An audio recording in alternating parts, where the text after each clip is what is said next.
I would totally die in a zombie movie. Hello everybody, my name is Marco Bagnoli, I'm a cinematographer. Today we look at this amazing Kia commercial, and the topic of their marketing plan was a zombie apocalypse. So the car is so safe, you have no problem when you own this Kia to survive in this area. In this in-depth cinematography breakdown, I'm going to show you several techniques how you can copy and recreate the look of this commercial for your next projects. So we start with this interior shots because the exterior shots are a lot more complicated, but we start with something simple. How do we achieve a look like this, or how do we describe a look like this? Here, most important part about this blockbuster zombie commercials look, everything has a little pop, everything doesn't look cinematic, it looks just highly professional, clean, and everything has the skin has a popping, glowing feel. But how do we get to something like this? The trick is fill ratios. And fill ratio is difference between the highest part in your image and the darkest part and everything in between. How much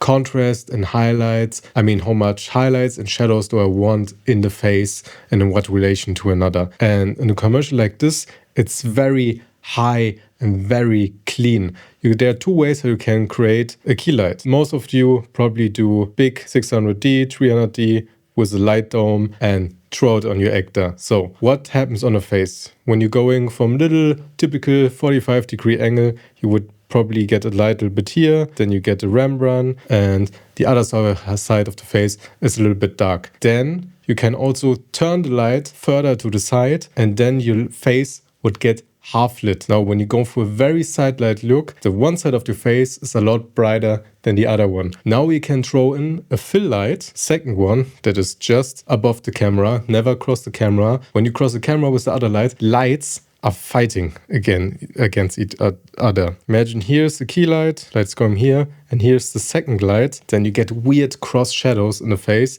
and that is nothing we want. That's the reason we put, when the camera is here, here's one key light, the second one just above the camera, so that we just fill in the other side of the face. And that what they done here is they only filled it a little bit most of the time, so that the contrast is a lot more extreme, but it doesn't look too dramatic, because the other way they could done it is just put the key light in a much extremer angle and go fully half lit, but that's not what they done here. So here in the fridge is clearly a key light.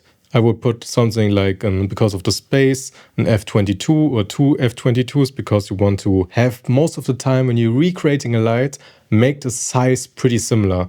A fridge would have this size, and an F22 is most of the time something like this. So I would put two of them above each other to get a nice key that also hits her whole body. Then next thing is, before you do the key light, it's actually much more important. Always ignore your main character. It's for lighting at the beginning of your video, not important at all. You go into a room, check your composition, and then you choose your exposure. Because in a video like this, you try to keep your highlights. You want to maximize the dynamic range. And when you go to try to keep the dynamic range in the windows, your whole room gets a lot darker. That's how you get contrast. So now she would be totally dark in this exposure.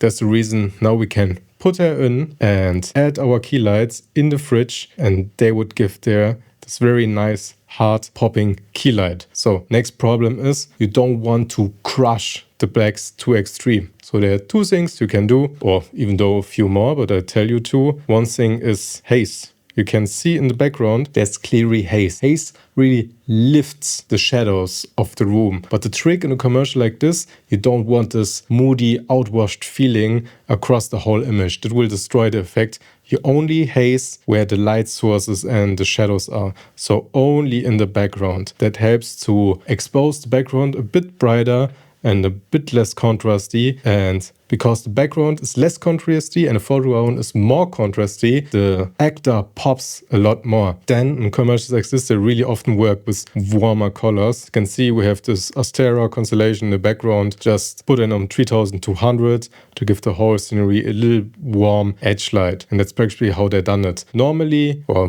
what most people would also know, add something like F10V2 on the ceiling and give her this warm light as an edge light, but edge lights somehow are not there anymore. And the reason for it, when you place your character at the right position, like here, you can see the background here is bright. So her body automatically separates her. You don't need this extra edge light because there's no reason for it. We can clearly see that she is elevating from the background and doesn't look flat at all. So now we're looking at this cool zombie wide shot. How do you plan and work out a shot like this? Costumes is everything. And actors is everything. Normally, a lot of people would just buy or use some extras for scenes like this, but extras are pretty stupid most of the time. And when you give them such a complex role as play a zombie, it will look very, very stupid. I know a lot of filmmakers would probably agree and tell, oh, sometimes they don't even walk straight when you tell them just walk from there to there. And this happens really often. So when you have something complicated as zombie movement, so you have to use real actors, or there are even agencies where they do nothing else but this zombie movement. But this costs a lot of money. This people probably had them. I mean, zombie movements are possible when you don't have the budget, but try to plan a little bit more time in with the acting when it's a serious project. I think this commercial, it's more funny and fun because it's about the Kia, but in a serious project where the mood and tone is totally different, you should look for better actors for this. So don't underestimate the time to make someone look like this. We don't talk about 1 hour, we don't talk about 2 hours. Most of the time, makeup for people like this will really have bones, bloods popping out and different eye color. You have to think about 4 to 5 hours sometime when it's a really detailed person for close-ups or something like this. Also wardrobe, find the worst and cool pieces you can have because they get dirty. You can't plan to return everything and get your money back. These clothes are gone when you want to make everything look cool and realistic. Then now we're working with a lot of people. How do we light something like this? First of all, for sure, the sun is your best friend. When you have large groups of people, plan your shoot with the sun in the background. A little bit on the lower end, maybe a bit from the side. But what does this do is it illuminates everyone with a nice edge light, and this looks already good because we create separation from the background,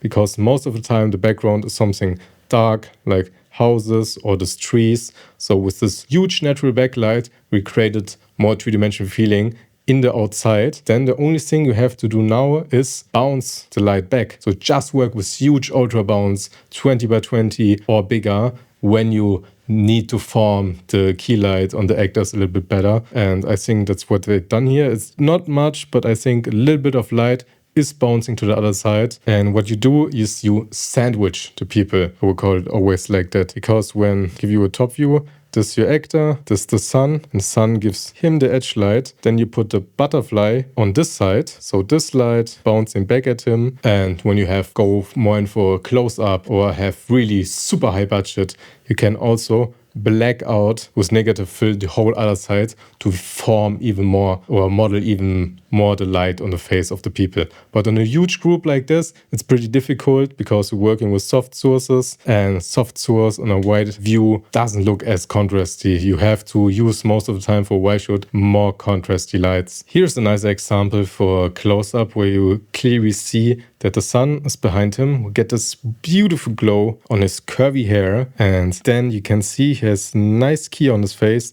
The reason for it, someone with a butterfly or just a reflector. I would always don't use this 5:1, a basic reflector. Try to find the bigger ones were 2 by 1 meter. We have to hold it with 2 hands. They are a lot of better, give you nice, bigger, creamier source. It doesn't look too amateur. Also on set looks cooler. And then to get a little bit more contrast, because we are closer and we can reduce the light a lot. So we do a neck really big, 20 by 20, as close as possible. Sometimes when you really want to drop the exposure, you build a tent. That means that you put your 20 by 20 or bigger above the actor to stop everything down in this place. But here we wanted to use the sun, so not we, the people that shot this commercial. And yeah, I think it looks really good. Simple setup, very clean, pretty fast, looks beautiful. Why do they always use these weird colors when you're looking at a car commercial? You probably very often saw a car commercial with a green Porsche and yellow Lamborghini. Okay, this looks cool, but you know what I mean. Sometimes the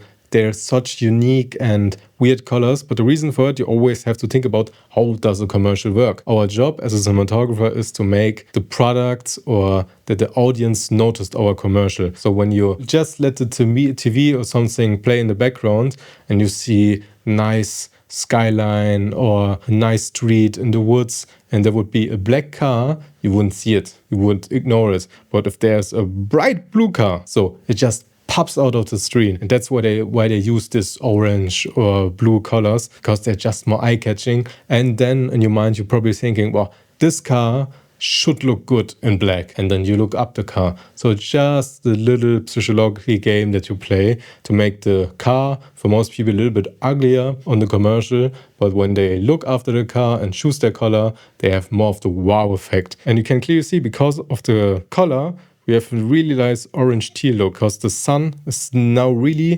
close to sunset. We're in golden hour, and when you're going for a top shot, always light from the side. Your light, so what's happening? Your light should never be on the same angle as your top light, because then it would look flat. Top light always means strong side light. That's where we have this long shadows, which creates nice depth and three-dimensional feeling. Also, like I said before, because of the golden hour, we have this orange tone and we have here this blue tone, so we get nice complementary colors, and everyone likes that. So if you enjoyed this video, I would really appreciate a subscription from you. My name is Marco Bagnoli, and I'll see you next time.